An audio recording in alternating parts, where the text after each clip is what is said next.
RDC suite à la révélation par la presse d'un rapport confidentiel de l'ONU mettant en accusation une nouvelle fois le Rwanda et l'Ouganda dans la violence armée dans l'est du pays. Le gouvernement congolais enquête sur un présupposé lien entre les rebelles du M23 et l'opposant Étienne Tshisekedi qui est cité dans le rapport. Le porte-parole du gouvernement, Lambert Mende, a dit à la Voix de l'Amérique attendre également des précisions de la part du gouvernement ougandais sur les allégations du rapport et qu'il était absolument exclu de discuter avec la rébellion, ayant demandé des négociations directes avec Kinshasa. M. Mende a par ailleurs qualifié de rigolade l'annonce de la nouvelle appellation du M23, ayant signalé que son aile militaire se nommait désormais l'armée révolutionnaire du Congo. En ce qui concerne l'Ouganda, nous avons pris acte de ces informations qui sont contenues dans le rapport qui va être rendu public et nous attendons de voir comment les autorités ougandaises vont gérer cette situation qui dénonce un certain nombre d'officiels ougandais.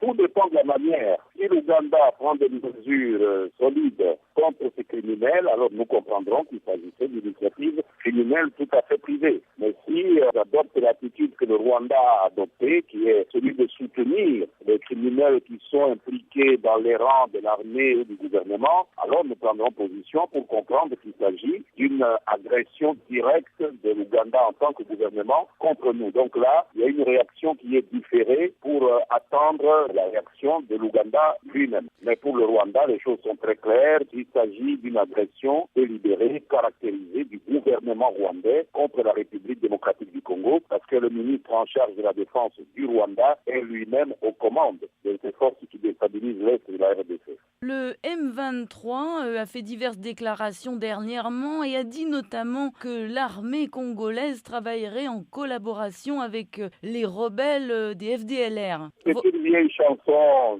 L'armée congolaise a perdu plusieurs hommes dans son offensive contre les FDLR et nous trouvons les Rwandais bien cyniques de pouvoir utiliser un tel argument au lieu de nous remercier. Les FDLR n'étaient pas nos ennemis au départ, ils le sont devenus lorsque nous avons décidé de collaborer avec diverses résolutions des institutions internationales et même de la conférence internationale de la région des Grands Lacs pour les rapatrier par la force chez eux. Des combats continuent à avoir lieu même au moment où nous parlons et entendre cela de cette créature du Rwanda qu'est le M23, c'est le cynisme parfait de la part de nos voisins et nous le regrettons. Plusieurs membres du M23 étaient en Ouganda dernièrement et sans doute encore maintenant, tentant, disent-ils, de négocier directement avec vous. Est-ce que des négociations indirectes ont déjà lieu ? C'est un mensonge. Nous ne négocierons jamais avec le M23 parce que c'est totalement inutile de négocier avec une force de procuration.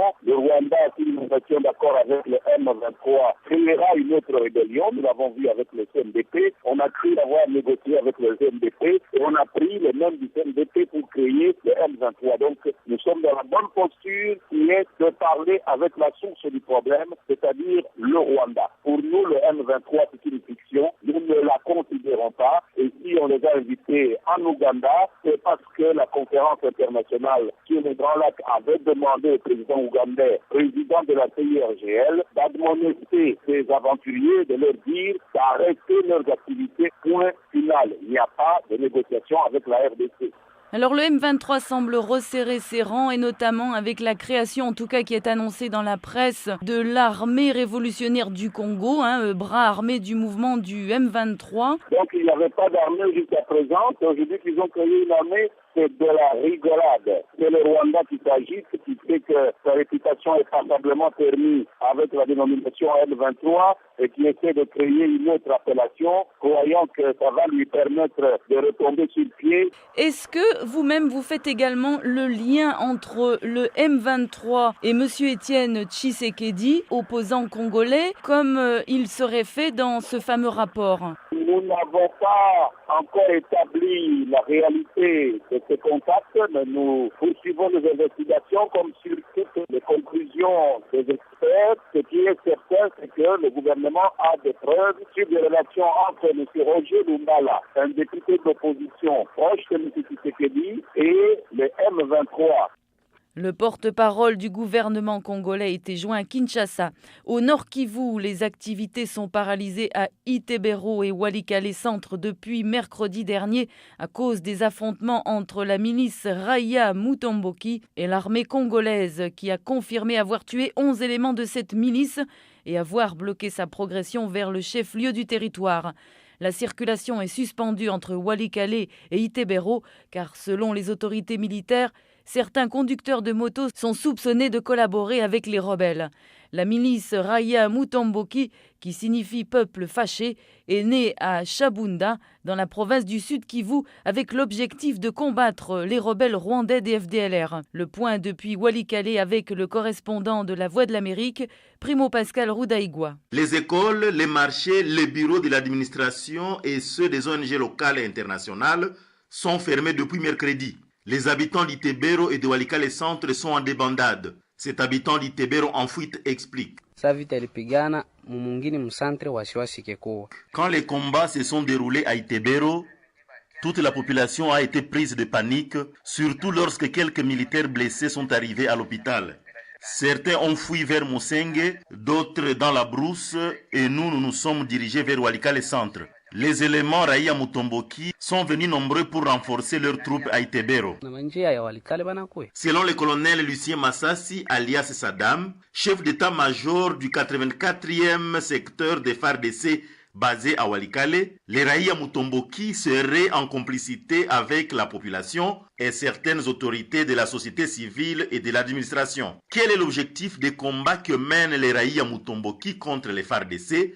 C'est la question que j'ai posée à cet habitant qui a requis l'anonymat pour sa sécurité. Eux ne veulent pas que les Rwandais soient dans l'armée congolaise. Et ce sont les Rwandais qui ont des postes, sont des majors, des colonels. S'ils sont en train de mettre les militaires en déroute, c'est parce que ce sont des fantômes, ce sont des talismans qui neutralisent les militaires. Les animateurs de la société civile de Walikale ont refusé de s'exprimer à ce sujet. Ils disent qu'ils sont souvent menacés par les autorités militaires qui les soupçonnent de collaborer avec cette milice de Raïa Mutomboki. Ici, à Walikale, quelques habitants apprécient la mission de cette milice. Nous appuyons Mutomboki parce que le gouvernement ne fait rien. Les FDLR sont ici, je ne sais pas, il y a 16 à 17 ans. Et le gouvernement a dépensé beaucoup d'argent pour dire, nous avons Mojawetu, Kimia 1, Amani, ainsi de suite. On n'a rien fait, on a gaspillé l'argent pour rien. Mais avec le Raïa Mutomboki, qui n'avait pas d'appui du gouvernement, qui n'avait rien, seulement la machette et la lance de couteaux, on fait fuir les FDLR jusqu'à aujourd'hui. Pour sa part, le colonel Lucien Massassi Saddam persiste et signe. Le phénomène Raïa Mutomboki doit être éradiqué sur toute l'étendue du territoire de Walikale. Primo Pascal Rudaigwa, depuis Walikale pour la Voix de l'Amérique. Vous écoutez Zapping Info Congolaise. Faut-il y voir une conséquence des violences actuelles dans l'est de la RDC? En tout cas, depuis hier, la frontière entre la République démocratique du Congo et le Rwanda est fermée la nuit à Goma, plus précisément entre 18h et 6h du matin, heure locale. C'est ce qu'a révélé hier dans un communiqué Julien Paluku. Le gouverneur du Nord Kivu a aussi évoqué un réaménagement des horaires d'ouverture et de fermeture des frontières entre Goma et Gisenyi. Pour rappel, les postes frontaliers de la Grande et Petite Barrière étaient ouverts 24 heures sur 24 depuis près d'un an. La société civile du Nord Kivu salue la décision. Écoutons son porte-parole, Omar Kavota. Au niveau de la société civile du Nord Kivu, nous saluons cette décision dans la mesure où elle peut contribuer tant soit peu à la sécurisation de la ville de Goma et ses périphéries. Parce qu'il est vrai que nombreux bandits qui déstabilisaient la ville, chef-lieu de la province, venaient pour la plupart la journée pour entrer notamment au Rwanda après leur forfait ici à Goma. Naturellement, nous avons toujours dit que le M23 est essentiellement composé de militaires rwandais et ougandais et la plupart passaient par Gisenyi pour entrer à Goma et le périphérie de la ville de Goma. Nous pensons que cela va permettre tant soit peu à avoir un certain contrôle sur l'entrée et le mouvement de personnes qui franchissent régulièrement la frontière et permettre à ceux qu'on prenne des dispositions. C'est dans ce cadre que nous avons invité les services de sécurité à redoubler leur vigilance, étant donné que la sécurité à Goma résulte aussi de la mauvaise gestion de la frontière. Pendant ce temps, les deux pays continuent toujours de discuter au sein de la CIRGL pour le déploiement d'une force neutre et pour le moment, aucun accord. Pensez-vous que cela arrivera un jour ? nous n'avons pas tellement confiance avec la CIRGL au niveau de la société civile. C'est pourquoi nous sommes en train d'inviter le gouvernement à trouver des solutions à l'interne. Et en défaut, nous sommes en train d'inviter les conseils de sécurité des Nations Unies à prendre urgemment des sanctions contre le gouvernement ou les responsables politiques et militaires ougandais et rwandais qui sont en train d'entretenir le M23. Parce qu'on regarde la situation actuelle, le M23 vient de se reconstituer à nouveau. Il s'appelle maintenant Armée de la Révolution du Congo avec objectif de poursuivre sa guerre jusqu'à Goma. Il est en train de proclamer le territoire de Rutshuru comme un État. Nous pensons que tous ces actes sont des actes qui traduisent une mauvaise volonté de cessation des hostilités, une volonté de déstabilisation permanente. Omar Kavota, le porte-parole de la société civile du Nord Kivu. Comme chaque... Vous écoutez Zapping Info Congolaise. Démocratique du Congo, les organisations de la société civile regroupées au sein du Réseau pour la réforme du secteur de sécurité et justice, RRSSJ, réclament une réforme efficace de l'armée nationale. Le RRSSJ se dit vivement préoccupé par l'insécurité persistante dans l'est de la RDC. Il appelle le gouvernement congolais à s'impliquer activement dans la réforme sécuritaire. Le réseau vient de soumettre ses recommandations aux différentes parties concernées, dont le chef de l'État et la MONUSCO, la mission de l'ONU au Congo-Kinshasa. Plaidoyer pour une réforme efficace de l'armée, c'est le titre du document, un résumé de son contenu avec Clovis Kada, membre du RRSSJ. Bon, une réforme, parce qu'il y a eu un début du processus de réforme avec le programme national de désarmement, de mobilisation et d'insertion, qui n'a pas atteint les objectifs assignés. Et maintenant, nous aimerions que le processus soit efficace avec l'implication effective du gouvernement. Le gouvernement doit aussi mettre sa part parce que l'impression qu'on a, c'est que c'est comme si la réforme de l'armée du système de sécurité, c'est une affaire de la communauté internationale. La contrepartie gouvernementale en ce qui concerne les moyens financiers, ça de toujours à venir. Et nous, notre plaidoyer, c'est que en plus de la coordination du processus, en plus du leadership du gouvernement, qu'il y a aussi le moyen de la part du gouvernement pour faire avancer le processus. Mais en d'autres mots, est-ce que vous voulez dire que le fait d'intégrer les rebelles et les mutins au sein des FARDC n'a peut-être pas été la bonne solution?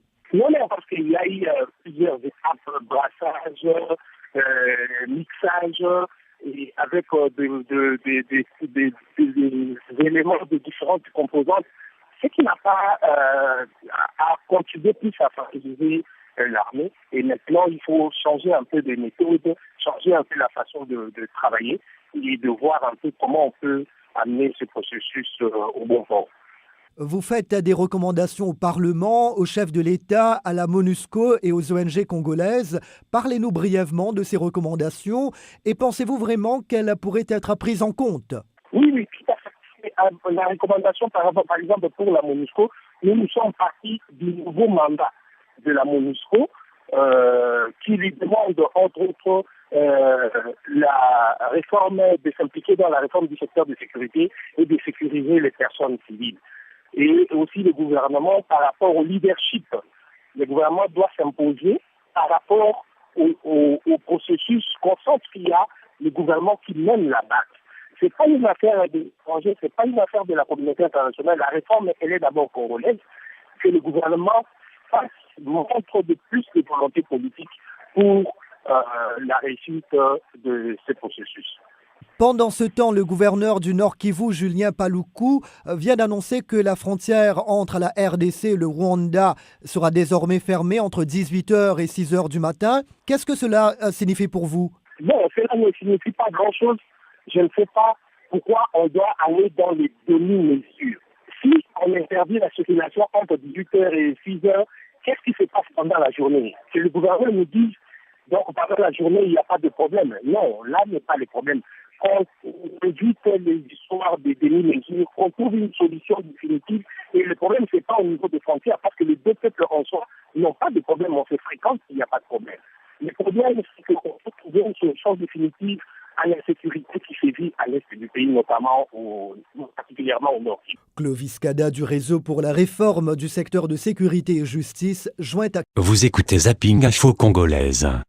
Dans un communiqué conjoint, le président de la RDC, Joseph Kabila, et son homologue sud-africain Jacob Zuma ont condamné les forces impliquées dans la déstabilisation dans l'est de la RDC et demandé la cessation immédiate des combats dans cette région, où la rébellion du M23 est venue s'ajouter depuis mai dernier à d'autres groupes et milices armées qui sévissent depuis plusieurs années dans les deux Kivu. M. Kabila, qui est aujourd'hui en Afrique du Sud à Pretoria dans le cadre des échanges commerciaux entre les deux pays, a étudié avec son homologue la question de l'instabilité persistante dans l'est de la RDC et il a reçu l'assurance que le gouvernement sud-africain allait l'aider. L'Afrique du Sud forme déjà des policiers et des militaires congolais sur le terrain en RDC, selon le ministre congolais des Affaires étrangères, Raymond Tshibanda.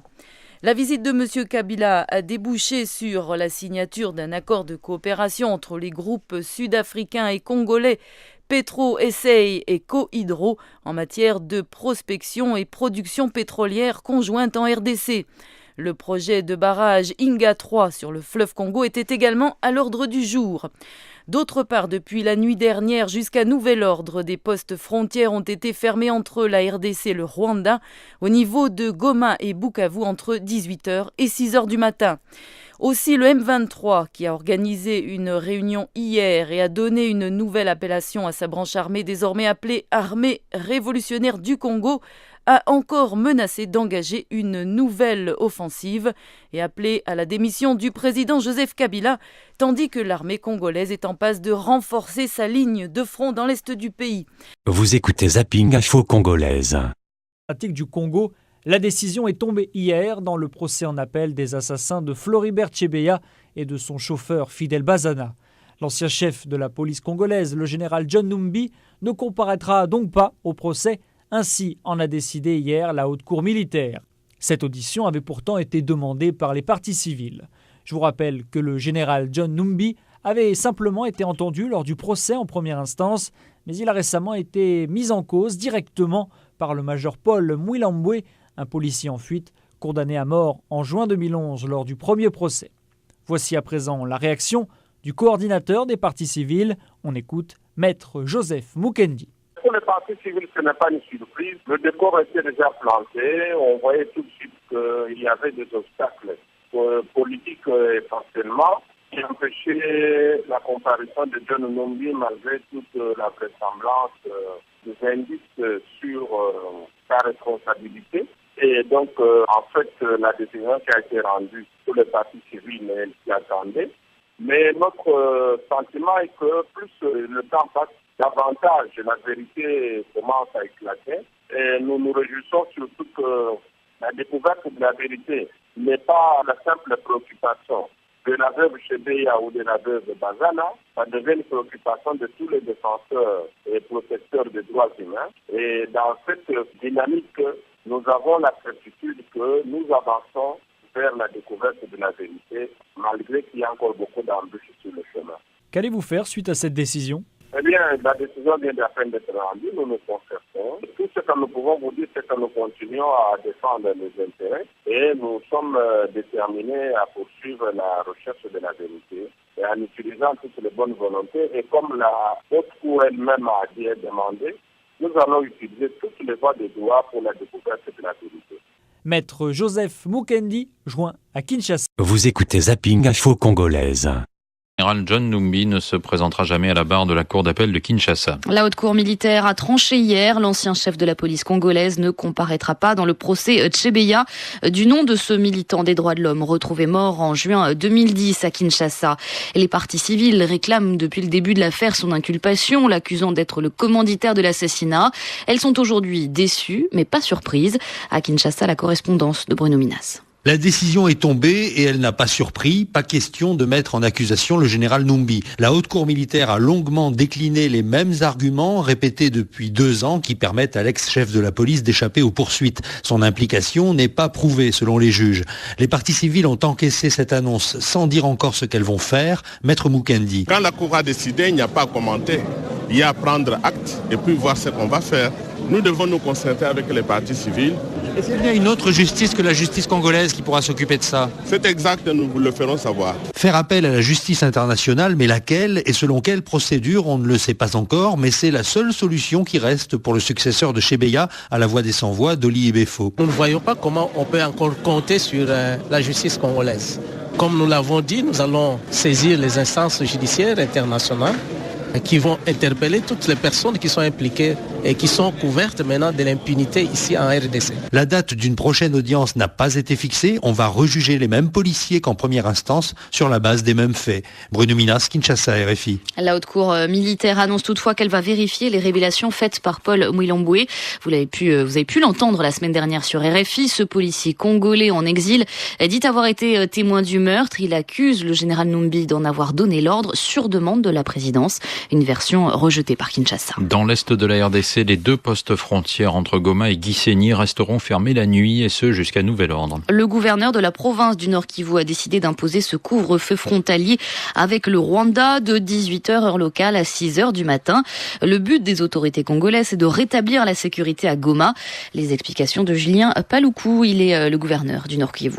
Beaucoup de criminels fuyaient la nuit vers la ville voisine de Gisenyi au Rwanda. Les derniers cas en date, un bandit qui a reçu des coups de balle, et il a fui vers la frontière, il y a été attrapé. À la suite de tous ces cas et beaucoup d'autres, il a été décidé qu'on puisse fermer la frontière à partir de 18h et qu'on puisse la réouvrir à 6h du matin pour permettre que les gens puissent vaquer les occupations normalement.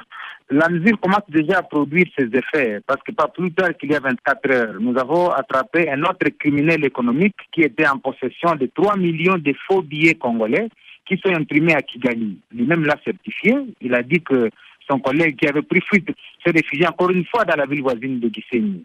Donc il y a beaucoup d'éléments, beaucoup d'indices qui démontrent que beaucoup de cas d'insécurité, de criminels de tout genre nous viennent du Rwanda pour venir semer la désolation dans la ville de Goma. Des propos recueillis par Boniface Vignon. Également en raison de l'insécurité, la fermeture de la frontière à Bukavu dans le sud Kivu a été avancée à 18h heure locale au lieu de 22h. Elle rouvre à 6h du matin. Toute cette région de l'Est de la République démocratique du Congo est le théâtre de violences liées à des groupes armés, notamment au M23. Kinshasa accuse le Rwanda de soutenir cette rébellion. Le gouvernement congolais estime donc que l'élection du Rwanda comme membre non permanent du Conseil de sécurité de l'ONU est un très mauvais signal pour la paix. Vous écoutez Zapping Info Congolaise. République démocratique du Congo. Le mouvement de rébellion du M23 contrôlant le territoire de Rutshuru dans l'est de la RDC menace de marcher sur d'autres provinces si le gouvernement persiste à ne pas vouloir négocier. Le M23 semble ainsi se réorganiser ces derniers temps et changer de stratégie, notamment en organisant des rencontres avec la population pour expliquer l'objectif de sa lutte armée. De son côté, le gouvernement congolais renforce également ses dispositifs militaires sur les fronts vers le territoire de Rutshuru, occupé par les rebelles. Un reportage de Primo Pascal Roudaïgua, correspondant de la Voix de l'Amérique à Goma, capitale du Nord Kivu, en RDC. Le président du M23, Bishop Runiga, a débuté cette semaine une série de sensibilisations politiques auprès des populations sous son administration. Les meetings populaires ont eu lieu à Rutshuru, à Kiwanja, à Rubare et à Rumangabo. Par ces activités, ce mouvement rebelle voudrait lancer un message au gouvernement de Kinshasa, précise Bertrand Bissimwa, porte-parole du M23. Notre intention, c'est d'envoyer un signal fort au gouvernement de Kinshasa. Nous sommes des Congolais. Nous posons des problèmes congolais. Le Conseil de sécurité reconnaît qu'il y a un problème de gouvernance dans ce pays. Et les rapports des missions d'observation des élections au Congo reconnaissent que le pouvoir de Kinshasa n'est pas légitime. Donc, lorsque nous revendiquons cela, nous le revendiquons comme Congolais, la Constitution nous le permet. Les FARDC aussi renforcent leurs dispositions militaires sur les lignes de front. Et le M23 met en place de nouvelles stratégies. Nous voulons différencier la tenue FARDC de la tenue M23 parce que sur la ligne de front, il y a une confusion. Donc c'est pour des raisons aussi stratégiques, militaires, que nous avons décidé de différencier cette tenue. Et vous allez voir que c'est une tenue assez légère, qui ne coûte pas cher, qui nous permet au moins de pouvoir habiller nos militaires correctement. Certains analystes politiques ne sont pas d'accord avec cette philosophie du M23 de vouloir intensifier la guerre vers d'autres provinces de la République démocratique du Congo. C'est le le point de vue du professeur Godefroy Kamana. Intensifier la lutte et vouloir prendre d'autres régions n'aurait du sens que si cela nous conduit à une paix véritable. Mais si c'est pour que la logique de la guerre continue, cela n'a aucun sens. Je serais d'avis qu'il faut élargir les champs d'action, mais pas dans le sens de la guerre, mais dans le sens de la mobilisation citoyenne qui pousse notre gouvernement à négocier. Il faut arriver à une solution, mais qui soit une solution pacifique pour notre pays. Sur le plan diplomatique, la RDC fait des avancées vers l'Afrique du Sud. Est-ce que vous pensez que c'est une issue à la crise qui secoue l'Est du pays? J'espère que ça doit être pour des intérêts commerciaux et que cette diplomatie ne vise pas à trouver un autre parrain pour pouvoir aborder la question que l'Ouganda ne serait pas parvenu à résoudre. Parce que aller vers l'Afrique du Sud, c'est non seulement accuser l'Ouganda de ne pas être à la hauteur, mais c'est nous mettre l'Ouganda sur le dos et reconstituer, je crois, l'entente Ouganda et Rwanda contre la RDC. Et quand on sait que l'Angola est déjà dans la voie de la négociation, aller vers l'Afrique du Sud, c'est nous fragiliser beaucoup plus encore. Les populations qui vivent aux alentours des lignes de front ne savent plus à quel sein se vouer. Goma, Primo Pascal Rudahigwa, La Voix de l'Amérique. Vous écoutez Zapping Info Congolaise. Je vous le disais dans ce sommaire, le Premier ministre de la République démocratique du Congo, Augustin Matata Ponyo, était en visite à Berlin aujourd'hui même. Il a notamment rencontré le ministre allemand de la coopération, Dirk Niebel, ou encore le chef de la diplomatie, Guido Westerwelle. Alors, outre les pourparlers prévus entre les deux gouvernements à la fin du mois de novembre, il a aussi été question de la situation dans l'est de la RDC et de l'implication du Rwanda. On écoute de suite Augustin Matata Ponyo. Nous l'avons dit à monsieur le ministre allemand des Affaires étrangères que nous n'étions pas opposés au dialogue. Et le président de la République a fait preuve de beaucoup de sagesse politique en acceptant de dialoguer avec, en tout cas, tous les pays de la région, y compris les Rwandais, pour, en tout cas, rétablir la paix, la sécurité et l'intégrité du pays. Mais nous avions dit au ministre des Affaires étrangères que il faut que le dialogue soit franc, il faut que le dialogue soit sincère. Le dialogue est sur base de la confiance, de la crédibilité. Or, il s'avère aujourd'hui que le Rwanda, selon les fuites des derniers rapports du groupe d'experts des Nations Unies, que le Rwanda est encore très impliqué dans l'appui des mouvements qui déstabilisent le pays. C'était Augustin Matata Ponyo au micro de notre correspondante à Berlin, Audrey Parmentier.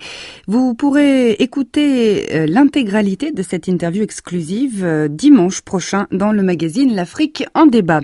Et puis pendant que le Premier ministre congolais est en Allemagne, eh bien les ministres de la Défense de la région des Grands Lacs se sont réunis à Goma, toujours pour parler de la mise en place d'une force neutre chargée de lutter contre les groupes armés actifs dans l'est de la RDC. Parmi les pays représentés, l'Ouganda. Lui aussi, comme le Rwanda, il a été épinglé par les experts de l'ONU. Les Nations Unies accusent désormais aussi Kampala d'armer le mouvement rebelle du M23. Écoutez ce qu'en dit le général Londa Nyahirima. C'est le chef d'état-major des forces de défense ougandaises. Il s'exprime au micro de notre correspondant à Goma, John Kanyunyu. En ce qui me concerne, je n'ai jamais entendu parler de ce rapport. Nous poursuivons nos efforts au niveau régional pour rétablir la paix dans l'est de la RDC. Le rapport auquel vous faites allusion, je ne le connais pas et je ne vais pas y répondre.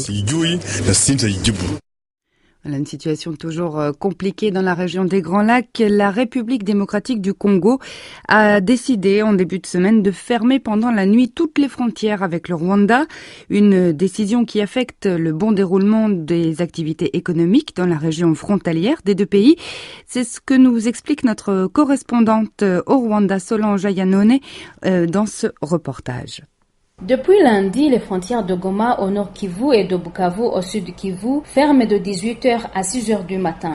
Selon le ministre congolais des Affaires intérieures, c'est pour des mesures de sécurité que cette décision a été prise. Les habitants de Goma en RDC et de Rubavu au Rwanda, ville frontalière, désapprouvent cette mesure.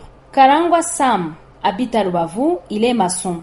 Il travaille à Goma et rentre à Rubavu le soir. Nous allons à Goma chaque matin pour chercher du travail. Mais en retour, on nous empêche de rentrer si on dépasse 18 heures. Je ne peux pas rentrer sans avoir terminé mon travail. Dernièrement, j'ai passé la nuit dans la zone neutre car les frontières étaient fermées. Et cette nuit-là, mes enfants n'ont pas mangé alors que j'avais gagné de l'argent. En tout cas, cette mesure est très contraignante.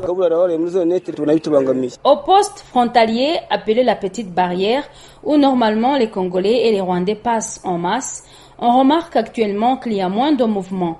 Ce n'est que vers 17h que cette frontière accueille plus de gens qui ne veulent pas être bloqués soit au Rwanda, soit en RDC. Cette Congolaise fait son petit commerce au Rwanda. Nous sommes des commerçantes ici au Rwanda. On doit traverser chaque jour. Mais actuellement, quand on arrive à la frontière, on ne passe pas avec nos produits. Du côté du Congo et du Rwanda, à 18h, on est coincé. Que ce soit des Rwandais, que ce soit des Congolais, nous sommes tous affectés par cette mesure car nous faisons notre commerce ici et eux aussi font leur commerce à Goma. Nyangui Kalist, lui, fait le taxi à moto à la frontière du côté de Rubavu au Rwanda. Quand la frontière est fermée, on manque de clients. Normalement, on travaille jusqu'à 21h du soir. Mais actuellement, déjà à 18h, on entre à la maison car il n'y a personne qui arrive de Goma ou qui y va. Solange Yanone à Kigali pour la Deutsche Welle. Vous écoutez Zapping Info Congolaise. Groupes de défense des droits humains ont critiqué la Grande-Bretagne pour avoir offert une aide de 26 millions de dollars au Rwanda après que la plupart des donateurs internationaux eurent décidé de geler leur assistance à Kigali suite aux allégations sur le soutien de responsables rwandais à la rébellion qui sévit dans l'est de la RDC. En fait, certains sont allés jusqu'à déclarer que le chef de la défense au Rwanda est le véritable commandant du M23. Idrissa Seloudia se penche sur ce dossier. Des rebelles du M23, le mouvement du 23 mars, chantant dans la province du Nord Kivu, en République démocratique du Congo. Cette milice continue de combattre les FARDC du gouvernement et a même lancé une attaque meurtrière contre les casques bleus de la MONUSCO en juillet dernier. Dans un rapport non publié des Nations Unies, mais parvenu à la presse ce mois-ci, le gouvernement rwandais est accusé d'appuyer la rébellion du M23, voire d'envoyer ses propres soldats pour l'aider sur place. Et le ministre rwandais de la Défense, le général James Kabarebe, y est dit être en réalité le vrai commandant du M23. Karina Tertsakian s'occupe des questions africaines à Human Rights Watch. Nous avons documenté de graves abus par le M23 contre la population civile dans les secteurs qu'il contrôle, dont le meurtre de civils, des exécutions sommaires, surtout de personnes qui ont tenté de fuir. Il y a eu aussi de nombreux cas de viol de femmes et même de jeunes filles, certaines âgées de 8 ans seulement. Le Rwanda et le M23 démentent tous les deux que Kigali apporte un soutien à la rébellion congolaise. Mais de telles allégations sur l'implication du Rwanda ont amené de nombreux donateurs, plus tôt cette année, à suspendre leur assistance au Rwanda. Mais début septembre, la Grande-Bretagne a décidé de ne plus geler son aide de 26 millions de dollars au Rwanda.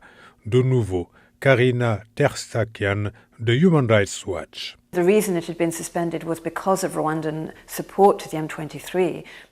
La raison pour laquelle cette aide avait été gelée, c'était le soutien du Rwanda au M23 et ce soutien a continué tout au long du mois d'août et au début du mois de septembre. Donc il est très difficile de comprendre la logique derrière la reprise de l'aide britannique. Le secrétaire d'État britannique d'alors pour le développement international a changé de poste un jour après avoir pris cette décision. Andrew Mitchell a été depuis forcé de démissionner du gouvernement à la suite d'insultes contre des policiers. Mais le Parlement britannique a ouvert une enquête sur la reprise de l'aide au Rwanda. Ivan Lois, secrétaire d'État pour le développement international dans le cabinet fantôme.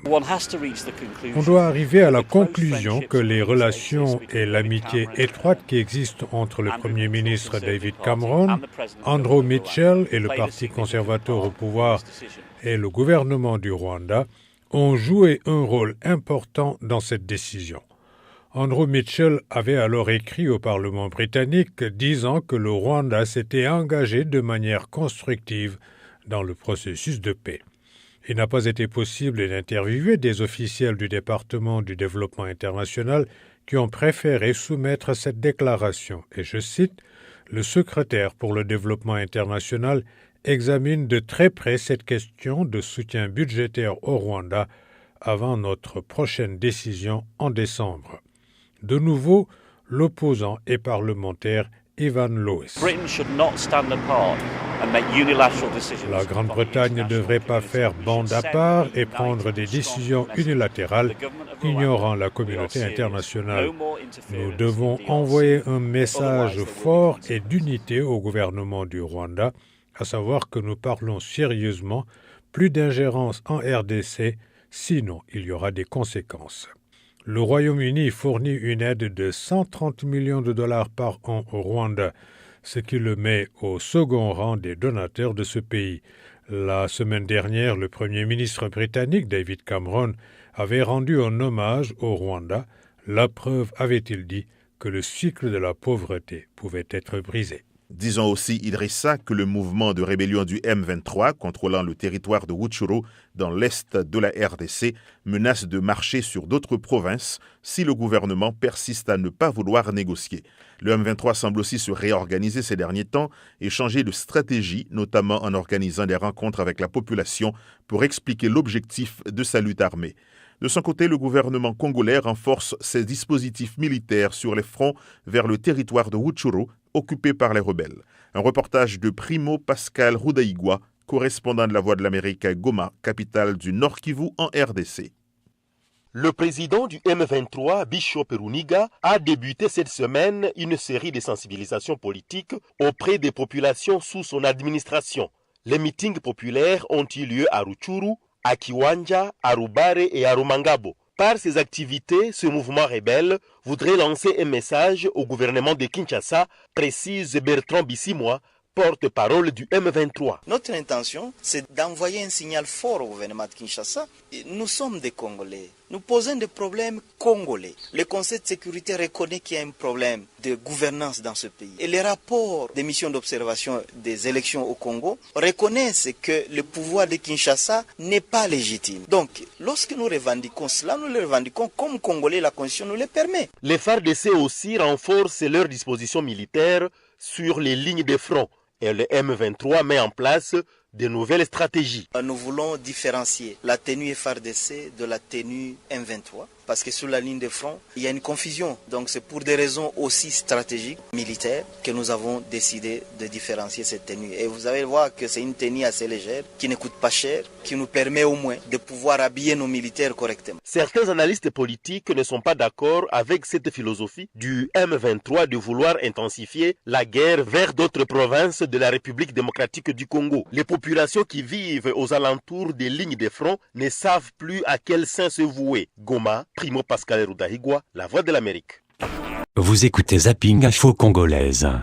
République démocratique du Congo, les autorités affirment que l'homme interviewé il y a 10 jours par RFI et France 24 n'est pas Paul Mwilambwe. Paul Mwilambwe, c'est l'un des policiers congolais accusés du meurtre du militant des droits de l'homme Floribert Chebeya. Il est en fuite depuis plusieurs mois. Dans l'interview remise en cause par Kinshasa, l'homme accuse le général Numbi, l'ancien chef de la police, d'avoir commandité le meurtre sur ordre de la présidence.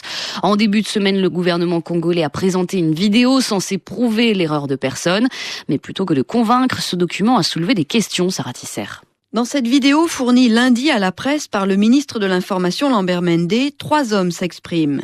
Présentés comme des membres de la famille de Paul Mwilambwe à Lubumbashi, ils assurent que celui qui s'est exprimé il y a 10 jours sur RFI et France 24 n'avait ni la voix ni l'élocution de Paul Mwilambwe, qui selon eux serait reconnaissable à son bégaiement.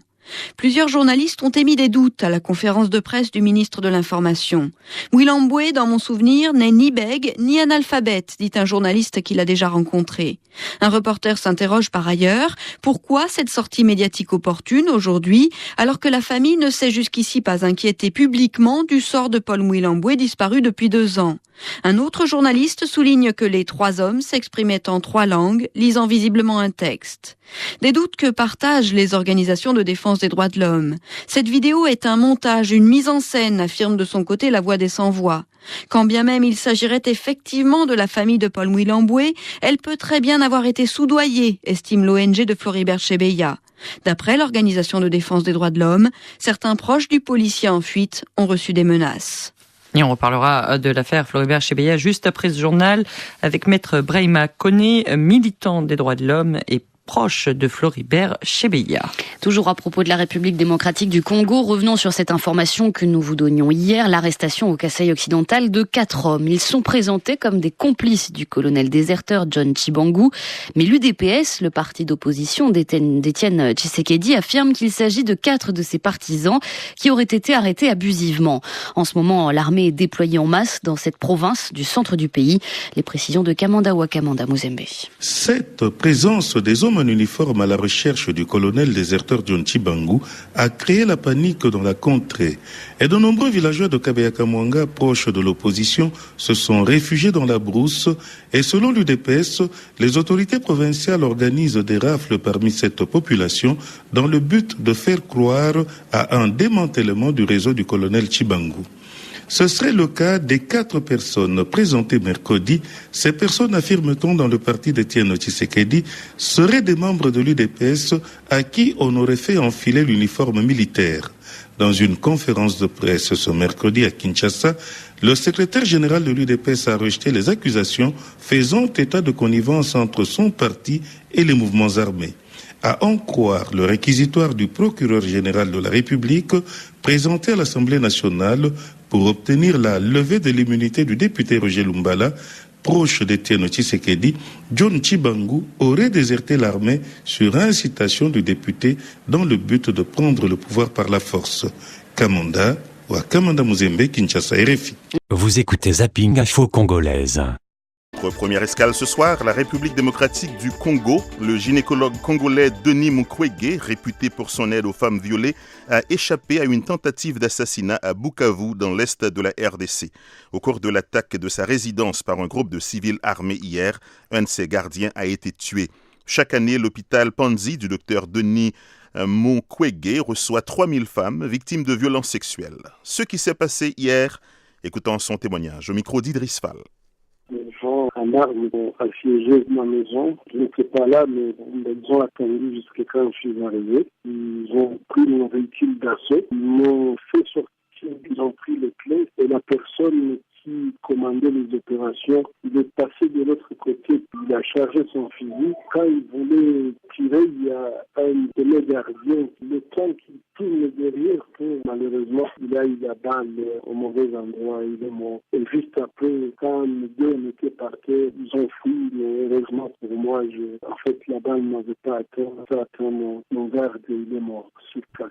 Le gouverneur a mis à ma disposition des policiers qui passent la nuit ici. Avec ce que vous faites pour protéger les femmes de Bukavu et du Sud Kivu, qui pourrait vous attaquer? Je n'ai aucune idée. La seule chose que je pouvais observer, c'est qu'ils ont fait leur opération avec un professionnalisme remarquable. Mais pourquoi, ça je ne peux pas répondre.